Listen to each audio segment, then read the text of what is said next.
Du coup, je sais pas si tu veux rajouter quelque chose par rapport à ça. Bon, nous, à Tuawan, on a organisé une sorte de journée de, je ne sais pas comment je vais l'appeler, porte ouverte, ou en tout cas discussion entre femmes. C'est moi-même qui avais choisi le thème. Femmes entre ménage et femmes entre travail et ménage, comment joindre l'équilibre. Parce que là, vraiment, on avait besoin de se parler en tant que femmes. Et on avait réuni, que ce soit les femmes fonctionnaires et les entrepreneurs, pour essayer de voir comment ça se passe. Et là, j'avais même appelé des dames plus âgées que nous, qui étaient presque à la retraite, peut-être pour nous conseiller, nous les jeunes dames qui venons d'avoir des enfants, comment elles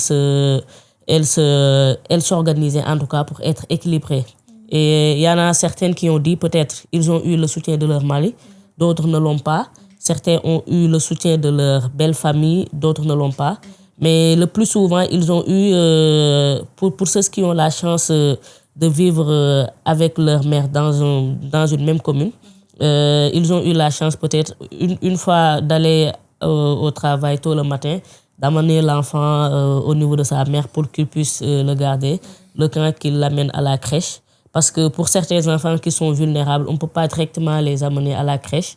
Il fallait avoir cette présence maternelle-là que les grands-mamans peuvent faire. Mais en tout cas, ce qui est important, elle l'a dit tantôt, c'est vraiment le soutien de l'entreprise.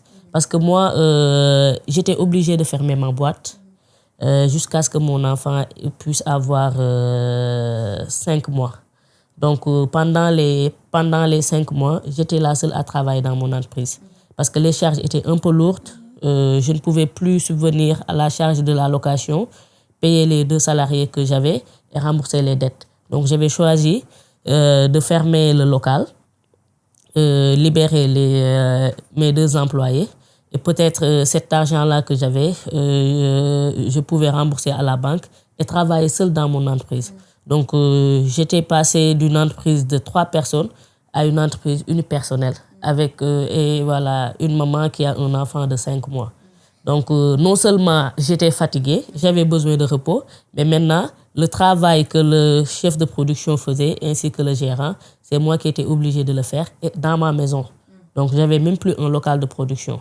Mais ce que je me disais, que c'était un moment qui va passer et ça m'a beaucoup appris quand même. Ça m'a appris peut-être le fait de m'organiser une prochaine fois parce que comme vous l'avez dit, la maternité c'est un moment, mais peut-être on n'est pas tout le temps préparé.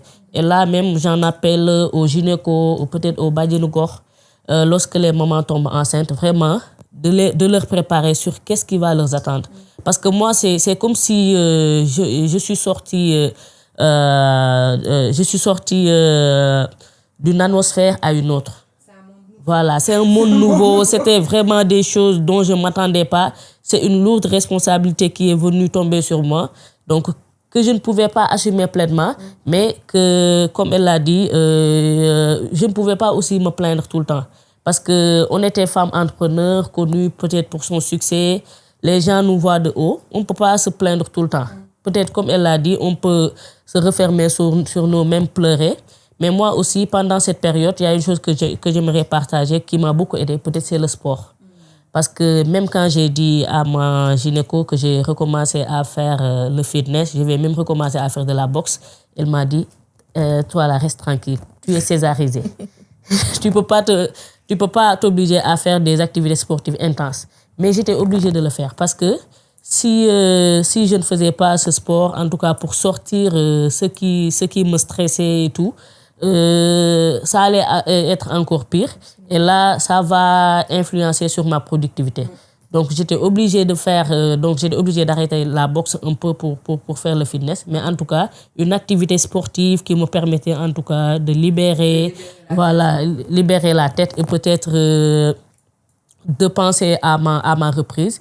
Et quand j'ai repris, j'ai pris un nouveau local, en tout cas qui est même beaucoup plus adapté que l'autre. Et commencer à m'entourer encore des personnes idéales pour le travail. Et en fait, vous avez dit quelque chose de très intéressant tout à l'heure, de très important. Quand on parlait du fait que le congé maternité n'affecte pas que les femmes, vous avez expliqué que pendant cette période, vous avez fermé votre boîte, ce qui en fait après forcément un problème économique aussi pour l'État. Donc, ce qui appuie le fait qu'on n'est pas dans un problème, on n'est pas dans une question privée, on est dans une question qui commence par les femmes, mais qui finit par affecter toute la société quand elle est mal gérée. Ah oui, parce que même pendant cette période, j'ai pas pu payer l'impôt. Et ensuite, c'est des lettres voilà, de redressement et de tout. Il y a beaucoup de répercussions. Mais voilà, mais en tant que responsable, je suis allée là-bas leur déco. Je suis restée tant de périodes sans travailler. J'étais enceinte, j'ai eu un enfant. Et vraiment, ils ont été compréhensifs. Ils ont mis cette année, en tout cas, comme je ne sais pas comment ils l'appellent encore, année de non-exercice. Et ensuite, on a continué. Parfait.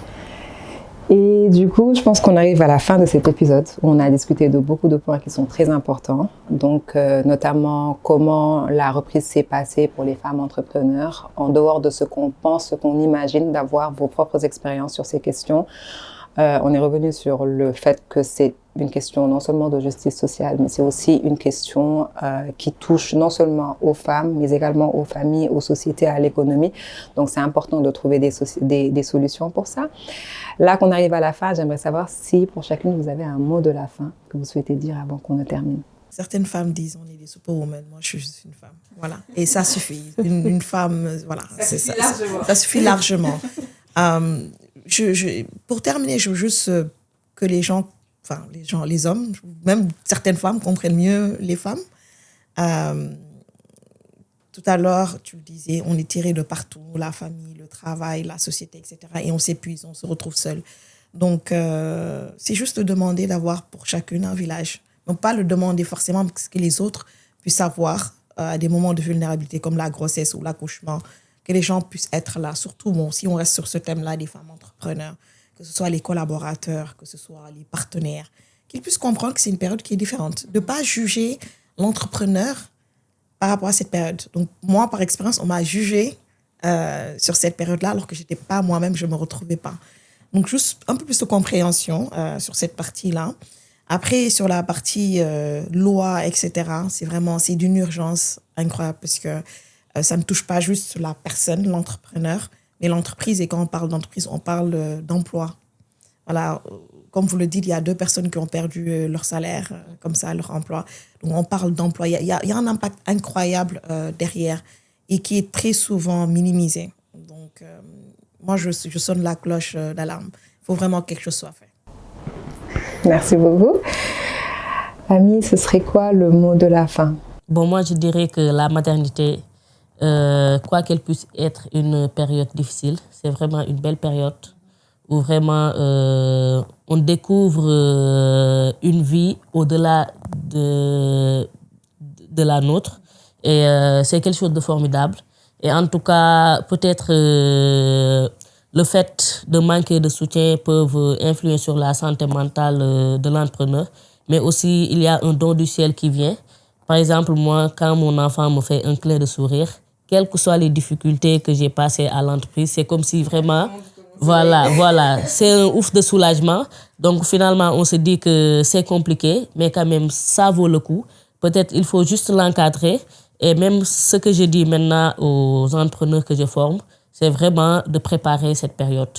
Quand vous savez que vous êtes dans une période où votre entreprise a besoin de vous, attendez peut-être c'est un peu compliqué de dire que je vais choisir la période où je vais donner des enfants, mais en tout cas, que ça ne soit pas une période un peu compliquée comme celle qui m'est arrivée. Parce qu'après, ça va avoir des répercussions sur votre entreprise.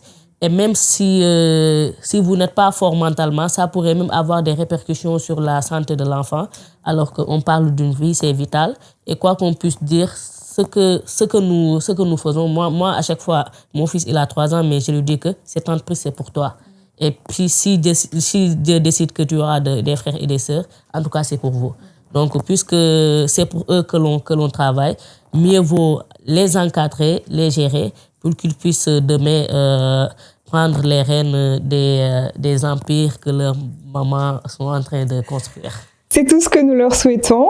Alors, ce qu'on retient, c'est qu'aujourd'hui, il y a de plus en plus de jeunes qui vont arriver dans le marché du travail, sans compter qu'avec l'intelligence artificielle, il y a beaucoup de métiers qui vont disparaître.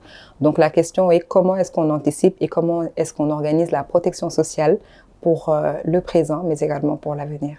Merci de nous avoir suivis.